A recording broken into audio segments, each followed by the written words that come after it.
सुख दुख क्या है, किसे कहते हैं सुख दुख? देखो, घास की झोपड़ी में रहते थे सुदामा जी, लेकिन सुदामा जी का सुख क्या था कि मेरा मन कृष्ण में लगा हुआ।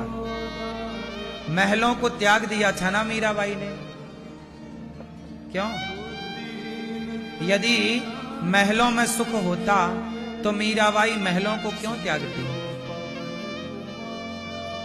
क्यों मैया? ये बच्चे काहे रुला रहे हो भाई? किसका छोरा रो रहा है?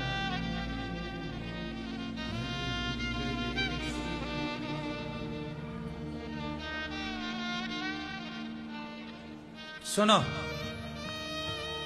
यदि रुपया पैसा माल खजाना बंगला में सुख होता तो मीराबाई छोड़ती ही क्यों? सुखी ना रहती। यदि महलों में माल खजाने में सुख होता तो हनुमान जी से बोला राम जी ने, हनुमान जी कुछ मांग लो, तो हनुमान जी मांग ना लेते कि भाई हमें भी महल बना के दे दो? क्या भगवान ना देते? शबरी माता मांग लेती तो क्या राम जी मना कर देते? क्या नारद जी मांग लेते कि हमें भी महल दे दो, हमें भी अटारी दे दो, हमें भी ये दे दो, तो क्या भगवान मना करते? दे देते, ले लो। लेकिन सुख का मतलब महल अटारी नहीं है। सुख का मतलब है जिसका चित्त भगवान से जुड़ गया, जिसका मन भगवान में लग गया, वही सबसे सुखी है, वही सबसे प्रसन्न है। मन लग गया, तार जुड़ गया ईश्वर से तो सुख है। और नहीं लगा मन आपका लगा है भोगों में, मन लगा है स्त्री में, मन लगा है पैसे में, यही है दुख। जिन जिन का मन संसार में लगा है वो सारे लोग दुखी हैं। हमें लगता है बहुत पैसा होगा तो मजा आ जाएगा, हमारा भी ऐसा बंगला बने तो मजा आ जाएगा। ये सब कहने की बातें हैं। जिनके हैं उनसे पूछो कि उन्हें कितना मजा आ गया, कौन सा मजा आ गया? क्या सोना चबाने लग गए वो लोग? क्या आ गया भाई? टाटा जी के पास था तो सब, लेकिन कपड़े भी उतार लिए जाते हैं जब आदमी जाता है तो। ये सच्चाई है। गलत फहमी में हम सारी जिंदगी जीते हैं कि पत्नी में बड़ा सुख है, परिवार में पैसों में बड़ा सुख है। ये सब जरूरतें हैं। पत्नी पुरुष की जरूरत है, पुरुष स्त्री की जरूरत है। यह एक जरूरत है। पत्नी पति बच्चे जरूरत है। आपने इतना धन दौलत जोड़ा है, बारिश कौन होगा? वो एक जरूरत, आवश्यकता है। ये सुख नहीं है, ये आवश्यकताएं हैं, जरूरतें हैं। पत्नी पुत्र पैसा जरूरत है ना।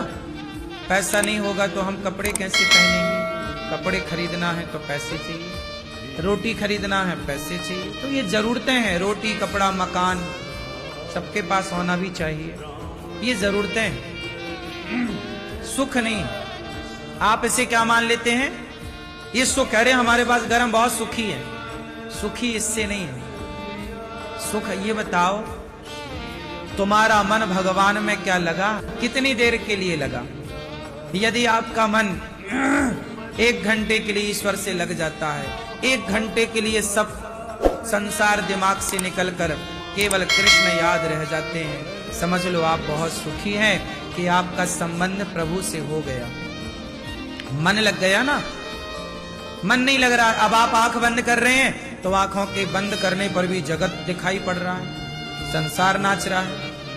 आंखें बंद हैं तो दुनिया नजर आ रही है। क्यों मेरी माँ? आंखें बंद करो तो लोग दिख रहे हैं, रिश्तेदार दिख रहे हैं, पड़ोसी दिख रहे हैं, पैसा दिख रहा है। अभी तुम सुख नहीं पाए। सुख पाना है तो चित्त को भगवान में लगाओ, शांत मन स्थिर कर लो। स्थिरता कैसे आएगी महाराज जी? स्थिर करने के लिए प्रैक्टिस करना पड़ेगी। आप जितने लोग बैठे हैं, आप लोगों का मन बहुत चंचल है। ना आपके वाणी पे कंट्रोल है, ना जिह्वा पर कंट्रोल है, खाने पे कंट्रोल, ना तो बोलने पे कंट्रोल, ना तो देखने पे कंट्रोल, ना तो सुनने पे कंट्रोल। बोलो हाँ। क्या आप लोगों का आंखों पर कंट्रोल है? कुछ लोगों को आपने ध्यान से देखा हो, लोग ऐसे ऐसे देखते हैं, ऐसे।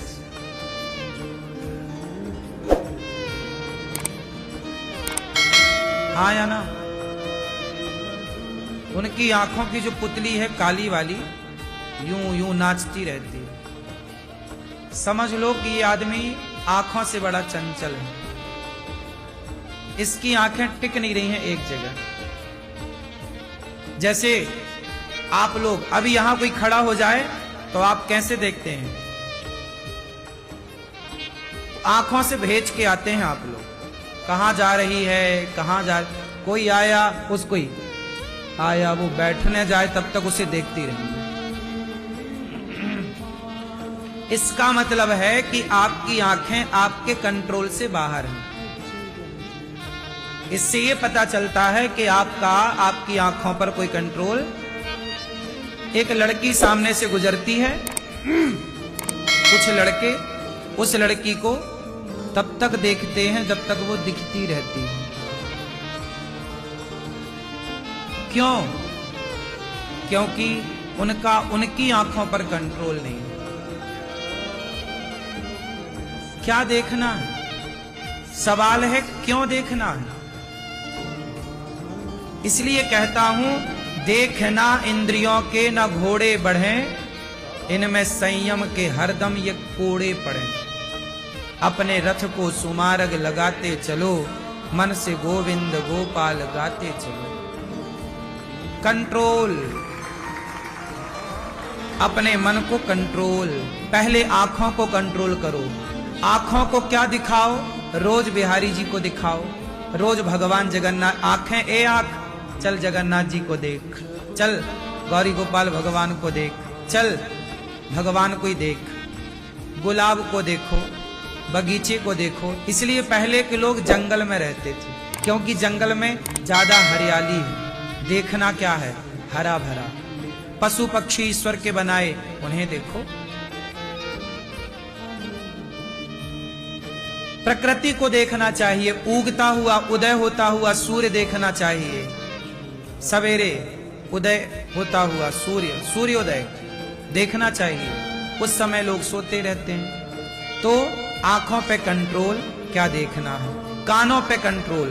आपको निंदा कहीं चल रही है ना, कान लगा लेंगे। क्या क्या बाप बताओ थोड़ा जोर से, क्या मतलब है? क्यों सुनना है ये प्रपंच? जितना अच्छा सुनोगे उतने अच्छा बनोगे, जितना अच्छा देखोगे उतना अच्छा बनोगे, जितना अच्छा बोलोगे। बोलने पे कंट्रोल, बोलने पे, देखने पे, सुनने पे। बात सही है? कंट्रोल। जो व्यक्ति अपने को कंट्रोल कर सकता है वही व्यक्ति सबको कंट्रोल कर सकता है। जो अपने को कंट्रोल नहीं कर सकता वो किसी को कंट्रोल नहीं कर सकता। एक स्वामी विवेकानंद जी सब पे भारी क्यों हो गए? एक स्वामी विवेकानंद जी सब पर भारी क्यों हो गए? एक रामानुजाचार्य जी सब पर भारी क्यों हो गए? एक रामानंदाचार्य जी सब पर भारी क्यों हो गए? तुलसीदास जी सब पर भारी क्यों हो गए? सूरदास जी, कबीरदास जी, रैदास, रसखान, मीरा, शक्कोबाई, ये सब पे भारी क्यों पड़ गए? क्योंकि इन्होंने खुद को जीता है। किस पर कंट्रोल किया? खुद पर। खुद को चलाया है, खुद को अपने इशारों पर नचाया है। जो व्यक्ति, आपको एक बात बताएं, आपका मन आपकी बिल्कुल नहीं मानता। ये बात सही है कि गलत है? क्यों? आपका मन आपकी नहीं मानता। क्यों? तोपा वाले भैया, आपका मन आपकी बात मानता है? नहीं मानता? चश्मा वाले भैया, आपका मन आपकी बात मानता है? नहीं, भैया लाल नहीं मानता। इसका मतलब ये हुआ कि आपके मन ने आपको हैक कर लिया है। आपके मन ने आपको हैक कर लिया, हाईजैक कर लिया। उसने आपको अपने हिसाब से नचाया, चलाया। हैक कर लेना समझते हैं? आपका जैसे बैंक का सर्वर हैक कर लिया, सॉफ्टवेयर हैक कर लिया, ऐसे ही है। तो उसी तरह हमारा मन इतना पावरफुल हो गया कि उसने हमारे विचारों को हैक कर लिया। अब वो अपने इशारों पर हमें नचा रहा है। मन कहता है कि मोबाइल चलाओ तो आप चलाने लग जाते हैं। मन कहता है रसगुल्ला खाओ, आप खाने लग जाते हैं। मन कहता है चलो खड़े होके पानी पूरी खाओ, आप खाने लग जाते हैं। क्योंकि आपका कंट्रोल मन के पास है। इसलिए मन आपको जो खिलाए, जहां ले जाए वहां।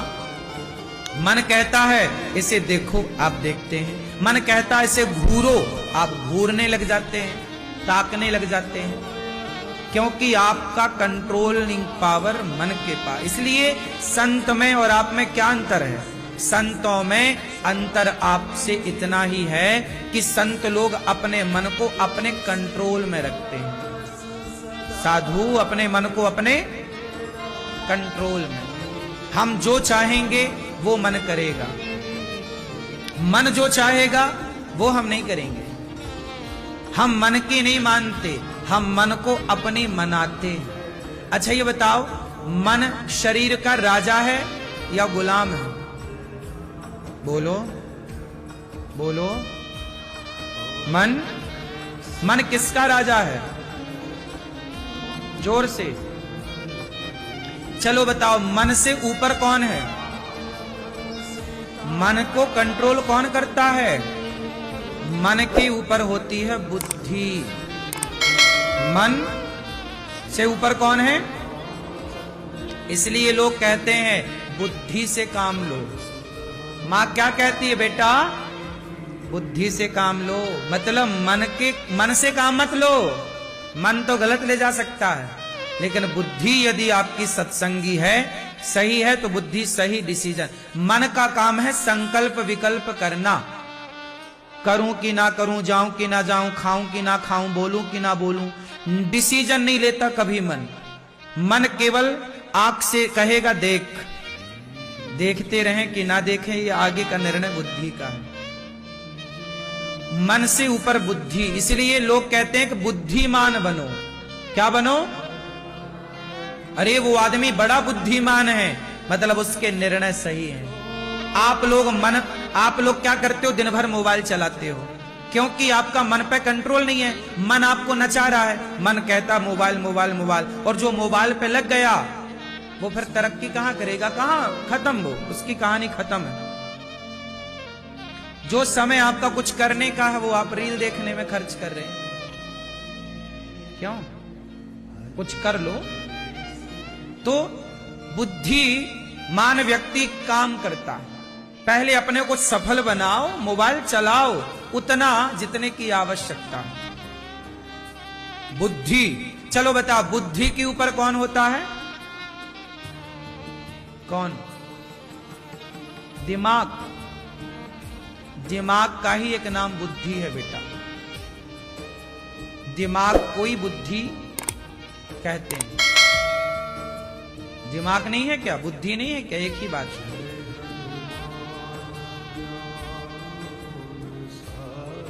बुद्धि के ऊपर कौन होता है? हाँ? बुद्धि के ऊपर जो होता है ना, वो सबके पास नहीं होता, इसलिए आपको पता नहीं है। बात ठीक है। बुद्धि सबके पास होती है, मन सबके पास होता है, बुद्धि सबके पास होती। चींटी के पास भी बुद्धि है। बुद्धि ना होती तो चींटी लाइन पर क्यों चलती एक के पीछे? तो बुद्धि तो कुत्ता के पास भी है। वो भी, कुत्ता की पत्नी जाती है बाजार से, खा पी करके आती है और अपने बच्चों के लिए लाती है कुछ ना कुछ। पता आपको? वो भर के लाती है, उगल देती है, पर उसके बच्चे खाते हैं। चिड़िया जाती है और चोंच में दबा के ले आती है, बच्चों के मुंह में डालती है। तो बुद्धि तो है ना। वो चिड़िया भी घोंसला बनाती है, जैसे तुम बुनती हो ना, बुनाई करती हो, ऐसे वो घोंसले को बुनती है। उससे तिनके से तिनका ले आती उठा के, और तिनका से चोंच से वो बुनाई करती है घोंसले की। तो बुद्धि तो है ना, तब ना वाटरप्रूफ घोंसला बनाया। बोलो हाँ। फिर बुद्धि सबके पास है, एक है जो बुद्धि के ऊपर है और वो सबके पास नहीं होता। क्या है? विवेक। क्या होता है? क्या होता है? वो किसके पास होता है? अब तुलसीदास जी विवेक के बारे में लिखते हैं कि बिनु सत्संग विवेक ना होई। जो सत्संग करेगा, अच्छी संगति करेगा, उसके भीतर ही विवेक होगा, वरना विवेक सबके पास है।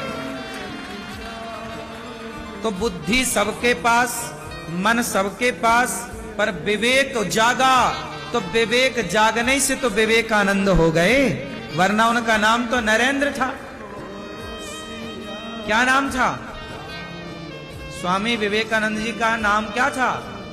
नरेंद्र। पर विवेक होने से क्या नाम पड़ा? बहुत विवेकशील थे। विवेक मतलब बुद्धिमान नहीं, विशेष प्रखर बुद्धि बोलते हैं। जैसे बुद्धि सबके पास है, बुद्धि और विवेक में अंतर क्या है वो समझ लेते हैं जरा सा। बुद्धि किसे कहते हैं और विवेक किसे कहते हैं, जरा ये डिस्कस कर लेते हैं। विवेक क्या है और बुद्धि में अंतर क्या है? बुद्धि कहते हैं ये मेरी मां है, ये तो बुद्धि है। बुद्धि है तब तो आप कह रहे हो ये मेरी मां है, ये मेरा पिता है। जो बुद्धि देख सकती है ना, वो विवेक नहीं देख सकता। अच्छा, जो विवेक देख सकता है वो बुद्धि नहीं देख सकती। फॉर एग्जाम्पल, बुद्धि और विवेक में अंतर बोल रहा हूं। इसके लिए मैं आपको एक उदाहरण से समझाऊं। ये क्या है आपको? ये भैया बताओ, आपको क्या दिखाई पड़ रहा है? गुलाब। पीछे मैया, आपको क्या दिख रहा है? गुलाब। और कुछ दिख रहा है? ध्यान से देखो। क्या क्या? अंदर भी। अच्छा, ये भी दिख रहा आपको? ये अच्छा, सफेद सफेद मैया कह रही है कुछ दिख रहा। मैंने कहा लग गया भाई, तुमने तो परिभाषा ही बदल दी। अब बताओ क्या दिख रहा है? ऐसी करो भैया, ये मैया कहे भी कुछ दिख रहा है। चलो बताओ क्या है ये? क्या दिख रहा है आपको? और क्या दिख रहा? ध्यान से देखो। गुलाब का फूल दिख रहा है। अच्छा है। और बताओ मैया, चश्मा वाली मैया, आपको क्या दिख रहा है? गुलाब का फूल दिख रहा है छोरे को। ये टोपा वाली बहन, आपको क्या दिख रहा है? गुलाब। और कुछ नहीं दिख रहा? ये देखो, ये बुद्धि है। ये क्या है? आप लोग केवल बुद्धिमान हैं, तो आपको दिख रहा है केवल गुलाब। लेकिन इसमें एक चीज और है, बताओ क्या? खुशबू। क्या है इसमें? सुगंधी है, गुलाब की खुशबू। खुशबू है ये। अच्छा, खुशबू भी है, गुलाब भी है, दो चीज। अभी आपको एक दिख रहा था ना, गुलाब। अब क्या हो गई? दो चीजें, खुशबू भी और अब तीसरा और बताओ क्या है?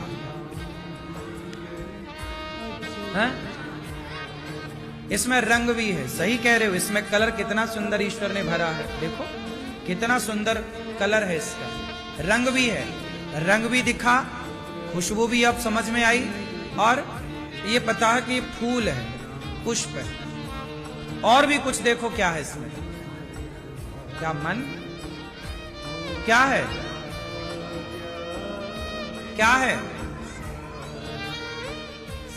अब देखो, बुद्धिमान व्यक्ति तो यही देख पाएगा कि ये फूल है, ये गुलाब है, रंग अच्छा है, खुशबू भी अच्छी है, बस।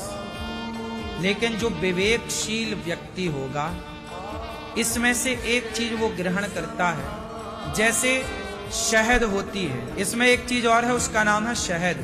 क्या है? क्या शहद आप ग्रहण कर सकते हो इसकी? नहीं। शहद इसमें है, पर ग्रहण कौन करेगा? केवल मधुमक्खी। जैसे इसमें शहद है, पर ग्रहण करने की ताकत मेरे और आपके भीतर नहीं है, मधुमक्खी बनना पड़ेगा, तब वो इससे शहद इकट्ठा कर लेगी। उसी तरह जैसे इस गुलाब के कण कण में शहद है, पर बनना पड़ेगा मधुमक्खी, उसी तरह इस सृष्टि के कण कण में भगवान है, बनना पड़ेगा भक्त, तब हम ईश्वर को ग्रहण कर पाएंगे। हमने इस गुलाब से ईश्वर को कनेक्ट कर दिया। किसे जोड़ दिया? किसे जोड़ दिया? कि जैसे मधुमक्खी गुलाब के रस को ग्रहण कर सकती है, सब नहीं, उसी तरह भक्त ही भगवान को कण कण में देख सकता है, सब नहीं। कहां कनेक्ट हो गया? अब गुलाब से सीधा हम किस पे चले गए? भगवान। ये है विवेक, जो हर चीज को ईश्वर से जोड़ दे। इसलिए तुलसीदास जी कहते हैं, सी राम मैं सब जग जाने। तुम्हें गुलाब दिख रहा है, सर्वम खलविदम ब्रह्म, निज प्रभु मैं देखहि जगत के ही सन करहि विरोध। आपको गुलाब दिख रहा है, लेकिन एक भक्त बोला कि ये गुलाब, एक गुलाब का बगीचा था। एक सेठ ने देखा, काश ये बगीचा मेरा होता तो गुलाब का व्यवसाय कर लेता। उसी बगीचे को एक भक्त ने देखा तो मन में विचार आया, काश मेरा ये गुलाब का बगीचा होता तो ये गुलाबों की माला बनाकर, हार बनाकर भगवान का पूरा दरबार गुलाबों से सजाता। एक ने उसी गुलाब को व्यापार से जोड़ दिया, होता तो व्यापार कर लेता। एक ने उसी गुलाब को प्रभु के प्यार से जोड़ दिया, कि होता तो प्रभु का श्रृंगार कर देता। यही है विवेक। बुद्धि तो है, तो आप सोच रहे हैं कि मिल जाता तो व्यापार स्टार्ट कर देता, लेकिन विवेक होगा तो विवेक कहेगा कि मिल जाता तो प्रभु के काम आ जाता। जो व्यक्ति मेरे काम आती है वो बुद्धिमानी है। जो वस्तु आपके परिवार के काम आए वो बुद्धिमानी है। अरे आम का सीजन आया, चलो चलो 1 किलो आम ले लो भैया, बच्चे खाएंगे, मौसम का फल आ गया। ये बुद्धिमानी है कि आपने मौसमी फल उठाए और बच्चों को खिलाए। लेकिन विवेक कहता है, अरे मौसमी फल आ गया, पहला बाजार में आम आया, चलो खरीदते हैं, आज पहली बार ठाकुर जी को, गोपाल जी को आम का भोग लगाएंगे। ये भगवान के लिए, वो भगवान से कहने, खाओगे तुम ही, खाएंगे तुम्हारे बच्चे ही, पर विचारों का बदलना मायने रखता है। नहीं, बात बदल गई कि नहीं? बोलो हाँ। अभी आपने किसके लिए आम खरीदे? बच्चा खाएगा, पत्नी खाएगी, पति खाएंगे, लेकिन अब किसके लिए भाव है? भगवान। बात पूरी अलग हो गई। तो बुद्धिमान सब है, पर विवेक जिसका जागता है वो हर चीज ईश्वर से जोड़ के रखता है। वो बुद्धिमान कहेगा ये घर मेरा है, ए जज साहब घर मेरा है, आप देख लो, रजिस्ट्री मेरे नाम की है, दाखिल खारिज मेरे नाम की, सरकारी दस्तावेज मेरा नाम चढ़ा हुआ है। ये बुद्धिमानी तो यही कहती है कि ये सब आपका है। लेकिन जो विवेकशील होगा वो कहेगा कि प्रभु नाथ सकल संपदा तुम्हारी, मैं सेवक समेत सुत नारी। हे प्रभु मेरा कुछ भी नहीं, मेरा मुझ में कुछ नहीं, जो कुछ है तेरा, तेरा तुझको अर्पण क्या लागे मेरा। ये प्रभु का है, ईश्वर ने मुझे दे रखा है, एक जिम्मेदारी दे रखी है छोटे से काम की, ये विवेक है। मेरा है ये बुद्धिमानी, भगवान का है ये विवेक है। मेरी माँ है ये बुद्धिमानी है, पर मेरी माँ के रूप में ये भगवान है, यही विवेक है। मेरा गुरु है ये बुद्धिमानी है, पर गुरु के रूप में भगवान है, यही विवेक है। मेरा बाप है, बुद्धिमानी है, बाप के रूप में ईश्वर है, विवेक है।